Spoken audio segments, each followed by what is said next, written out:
This story was when I was a younger and braver and kinda did stupid stuff without thinking. It's a wild ride. And it's all true. I used to work at a pizza shop down the street from 2 p.m. until they closed. And I usually didn't get off work until 11 or so at night. I had a car, but was close enough to walk, so I did that most days to save gas. This particular night, I was doing my usual thing, jamming to one of my playlists, tired but happy to have a good job and just generally happy with the way my life was going. Up ahead, about a block from my place, I see an attractive guy in dark clothing, walking, but not with a purpose really. He was taller than me, maybe 5'10" or 6 foot or so, and had shaggy brown hair. The closer I got to him, the more I could tell he was really good looking. Like even in the dark of night, I was starting to get excited. His features kind of escape me now, but I do remember his hair and his thick eyebrows. I took an earbud out, and because I'm from a dangerous city and never really cared about stranger danger, I decided to talk to him, maybe even flirt a little bit. "How was your late night going?" "It's good, just looking to get drunk." "Oh, that I can help with. I've got a minibar at my place. I live just down the street." Something along the lines of that was the conversation. During the walk back to my place, I got no red flags from this guy. He seemed totally normal, and I was honestly thinking, wow, just through sheer luck, I meet this super hunky guy, and he seems cool and fun. I was beside myself really. We get to my apartment on the second floor. I jump into host mode and offer him to have a seat and make himself comfortable. The apartment is about 640 square feet, so it's very small. Except for the bathroom, you can see the apartment from any area. I head into the kitchen, and while I'm pouring drinks, I glance back over at him. It was then that I noticed the first red flag. As I was asking him questions, he's more delayed with his answers, especially more so than he just was, and I walked there. It was just odd to me. I go back over to the couch, pass him his drink, and sit down next to him. "So what do you do for work?" I asked. "Oh, I'm not here for sex." He put his drink down on the table. "What do you mean? I'm not after sex either." He stands up. "What you got?" he asks me. His nice guy attitude and friendly face are now gone. I'm having a hard time processing what he means by this. I said, "What you got?" The second I stand up, he pushes me back. I fly across the room, hitting the floor, but not hard enough to pass out or anything. I get right back up, but he's already grabbed my laptop and my work bag. As I start towards him, he cuts around me and makes his way towards the front door. I'm right behind him when he makes it outside. I manage to grab hold of him, and we tussle again in front of the door. Now I shout out, calling on help from the neighbours. It's late at night, so no one comes. I'm shouting, please help me, I'm being robbed." The thing is, he has my laptop. It's not just any laptop. I hate to admit it, but my entire life was on that laptop at the time. Important photos that I did not have backed up. Thousands of dollars of music programs, video game programming stuff for a development team I helped. Really expensive software. It was in my mind irreplaceable. I give chase down the stairs, across the dog walk park, and as I start to gain on him, we tussle again. The only thing I could focus on is my laptop. I knew that I had to, at any cost, get my laptop back. That was absolutely all I cared about. Somehow, I get a grip on my laptop. I tug at it again, and I guess he decides I'm not worth all of his struggle. He gets up and starts to take off again. I now realise he still has my work bag. It has my cell phone, my wallet, my license, my debit card, my AAA card, everything in it. I take off towards him again, and this time, he shouts back at me, "Follow me, and I'll stab you again."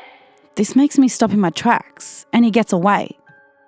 Underneath a street lamp, along the sidewalk, I immediately inspect myself.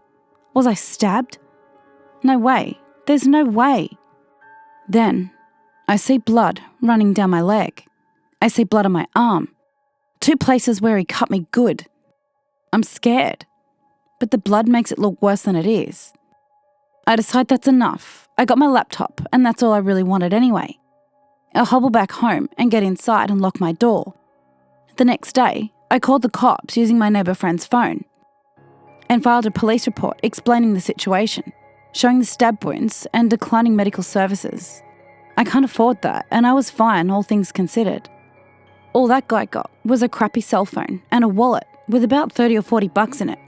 The cop called my friend back several days later and said that they were not able to find the guy and that he would keep me posted. This was years ago, so I don't know where the robber is now, but I have every electronic thing of importance backed up on multiple drives to this day.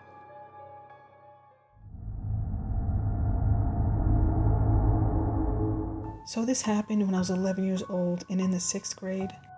One day I was in my 6th period gym class and we were doing laps. When we got to the end, we made a turn and there was this big fence. Then as I was running, I saw this 30-year-old looking guy waving with a weird grin, but I couldn't tell who he was waving at, so I just kept running. Afterwards, gym was over, so I packed up and got ready to leave for home. When I was going to the gate in front and exited, I saw the same guy. I knew he was looking at me, but he was not grinning anymore. So I started to speed walk because I started getting scared. After I got far away from my school, I turned back and did not see him, so I felt relieved. When I was walking, a blue car then pulled up to me and rolled his window down a little bit, but I couldn't see his face. All I heard was his voice. He just said, "You look like a nice, smart kid." I just smiled and said, "Thank you." And then he said my full name, and that shocked me. And then I asked him, how did he know my name? He then rolled his window all the way down, and it was the same guy with a creepy smile. I ran and then turned back, and his car was still sitting there. I was only 5 minutes away from home, so I kept running. After I made it to my house, I was sweating. My hands were shaking. I went inside and locked all my doors and windows, and then went to sleep in my bed. When I woke up and went to see what time it was, I saw it was 11:32 p.m., so I went to get some water. As I went to the fridge to get some cold water, I heard a knock on the door, so I went to see who it was. I looked in the window, and what I saw shocked me. It was that smiling guy with an object in his hand. I could not see because the outside lights were off. I thought I was going to faint. I ran to my mom and dad's room and I tried to open it, but it was locked, so I banged really loudly. They got mad at me for waking them up, and I told them there was a creepy guy outside our house. So my dad stayed with my mom and said he didn't see anything. Soon after he said that, he heard a sound, so he just continued to stay with her to keep her safe. Then I heard a scream and my mom called the police. The police then arrived and my dad had the man down on the ground.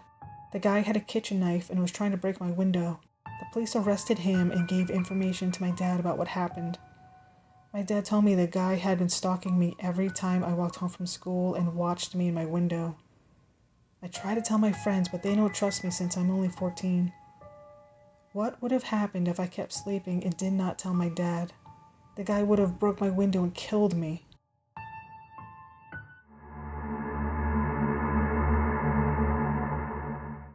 I was 21, recently became a police officer, and was also recently dumped. So my friend suggested Tinder. As a 21-year-old and new cop, I had the I'm invincible and can take on anyone mentality. I matched with a very good-looking, out-of-my-league female. We chatted and eventually set up a date to meet. She said she had a great open field to look at stars and hang out, and we could meet up at her house. So the night came. I was excited, and she seemed to be excited when I picked her up. She guided me to the field, and it looked nice. Open space, woods, deer, and other wildlife. In the field, I noticed really dim headlights in the distance. Then, the van started driving towards us and pulled up in front of us, almost close enough to block me from going forward. I told her to stay in the car and I'll go say hi. I grabbed my flashlight I had in the car and walked up. In the front of the driver's side of the van, there was a decently sized man. I asked him what was going on and if he could back up his car a little bit. He was very polite, said he was the owner of the property, and said he didn't mean to scare us. He told me he's been having trouble with poachers on his property and just wanted to make sure we weren't going to be shooting at anything. I assured him we only came out to look at some stars and wildlife. He was perfectly okay with that, told me to have a nice date, and drove away. After that, the girl was texting non-stop. Around an hour later, I saw headlights coming towards us again, this time at a really fast pace. We hopped in the car and I moved it to a more defensive position. The same man came close enough to almost hit my car. She hopped out of the car at that point and ran towards the guy. I immediately knew I was screwed. I got out and gave them commands to back up and get on the ground. Neither of them complied. Obviously, he then proceeded to charge at me and knock me to the ground. Luckily, I was able to get him on his back and get up. I saw my date grab a metal pipe from the van. She told me they had a gun and to give them my money and truck, and I won't get hurt. Of course, with my invincibility mentality, I said no. She started to cry and saying they didn't want to hurt me. He then started to go back towards the car. I told him I was a cop, drew my concealed firearm, and to lay on the ground. After a moment of shock from all of us, they complied. I was able to call 911, tell them my name and badge number. I had 2 at gunpoint and needed backup immediately.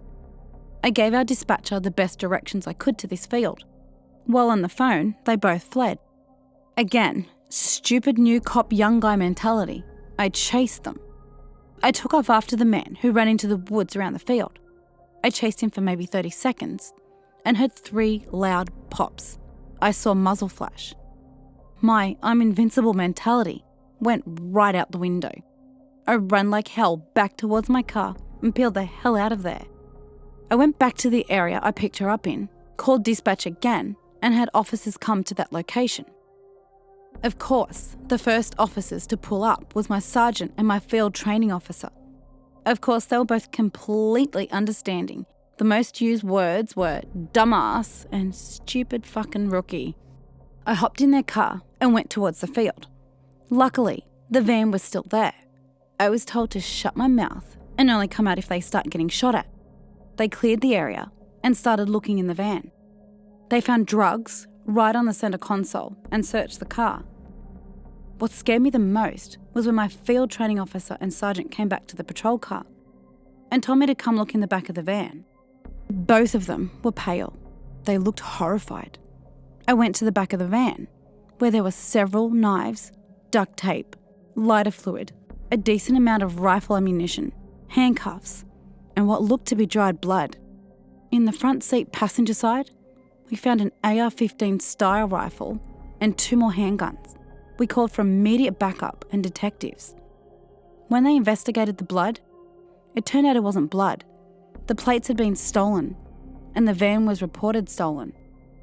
I still get ripped on about the whole encounter, but luckily no one got hurt. I will never, ever use online dating again.